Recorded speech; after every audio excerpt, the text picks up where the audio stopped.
هنيئا للمنتخب المغربي، هنيئا للشعب المغربي، هنيئا لكل من يعشق المغرب، هنيئا لهذا الانتصار الذي نعتبره بأن المغرب يسير بثبات نحو اللقب إن شاء الله.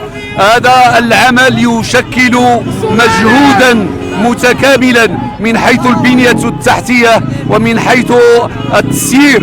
إننا كمغاربة نفتخر بهذا المنتخب، ينبغي أن نسانده في السراء والضراء.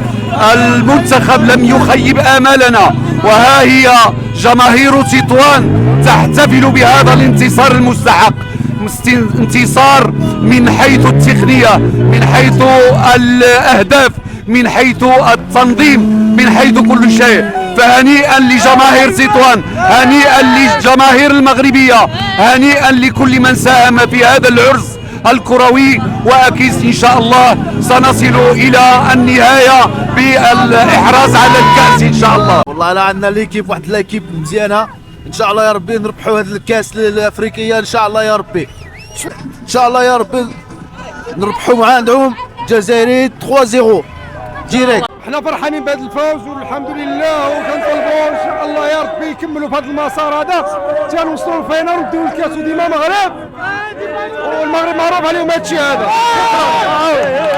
ديما مغاربه وان شاء الله ديالنا لاكار، ان شاء الله كاكوب لافريك ديالنا ان شاء الله غديوها باش ما كان ان شاء الله. السلام عليكم، السلام عليكم، بسم الله الرحمن الرحيم.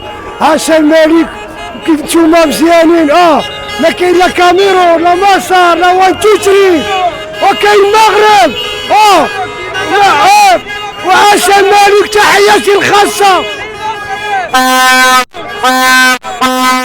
تحياتي شوف تيفي، وبيبا المغرب، بيبا فلايدا، ديما مروك، ديما مروك، وبيبا الله كاس ديالنا ان شاء الله، نعمل مع السينيغال ان شاء الله. قد المنتخب ديالنا احسن فريق، احسن ملاعبيه مزيونه عندنا، وما عندو كاس افريقيا ان شاء الله، وعندو الجزائر وعندو السنغال، غنغلبوا ان شاء الله. تحياتي. اليوم كاين واحد المباراة، اليوم احسن مباراة جازت في العالم في مدينة تطوان، قسما بالله احسن مباراة. باقي لنا زوج بارتيات، جينا مع الجزائر عياكلوا الفطق، جينا مع كيبو الثاني عياكلوا الفطق، ليجا ما يسعد وحسين وليجا مرحبا. الحمد لله مع المنتخب ديالنا، اللهم بارك، الله يزيد في القدام، والحمد لله على الشتاء، والله ينصر سيدنا وعايش الملك.